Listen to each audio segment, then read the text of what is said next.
مساء الخير على حسب ما بتشوف الفيديو. انا ايهاب نجيب وتعالى النهارده اوريك نعمل احلى حواوشي معمول ب3 مكونات بس.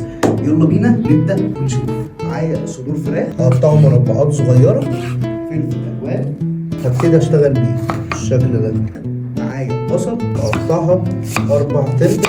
كل الكلام دون هبتدي اخده في الهاند ميكسر بتاعي. اول حاجه هبتدي انزلها الفراخ بتاعتي، هديها فرمه الاول من غير ما احط عليها الخضار ومن غير ما احط عليها اي حاجه.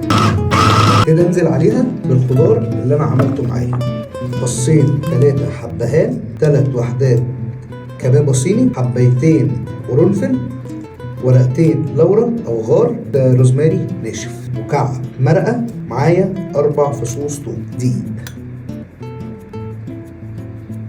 كده انزل عليه ب3 معالق. تعالوا دلوقتي نشوف بعد ما عملنا العجينه بتاعتنا شكلها عامل ازاي. يلا بينا. وده شكلها بعد ما عملناها. هنتبلها ونعمل بيها احلى حواوشي. شويه ملح ابيض، فلفل اسود مطحون او مجروش، جوز الطيب، توم على بصل بودر، قرفه بسيطه خالص. نقلب كل الكلام ده كده مع بعضه، رشه زيت زيتون بسيطه خالص على العجينه بتاعتنا. شايفين العرق؟ شايفين الحلاوه؟ هعمل رغيف حواوشي عادي خالص بيزك من غير اي حاجه. عايزين بقى ندلع الحواوشي بتاعنا، نحط له حته تركي، حته سلامي، تشيدر، موتزاريلا، انت ودلعك. هنعمل واحد على الجريل على عين البوتاجاز، وهنعمل واحد في الفرن. نحط فيه شويه موتزاريلا، ندلع سندوتشنا ده كام قطعه سلامي هروق عليه بالشكل ده. اول رغيف معانا هيطلع معانا بالشكل ده.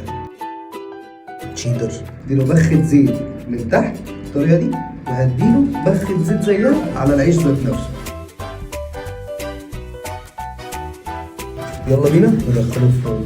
فاضل الرغيف اللي معانا هنعمله على الطاسه على البوتاجاز. كل اللي هنحتاجه اي طاسه موجوده، فيها بختين زيت خفاف خالص كده.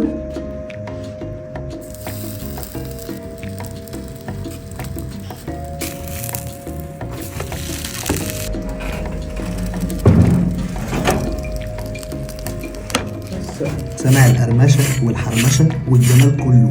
شايف البزازازه ده بقى اللي احنا عملناه في الطاسه. تعالى بص على الجمال ده. على فكره مش حروقه، ده مطرح التشيدر. بص الجمال.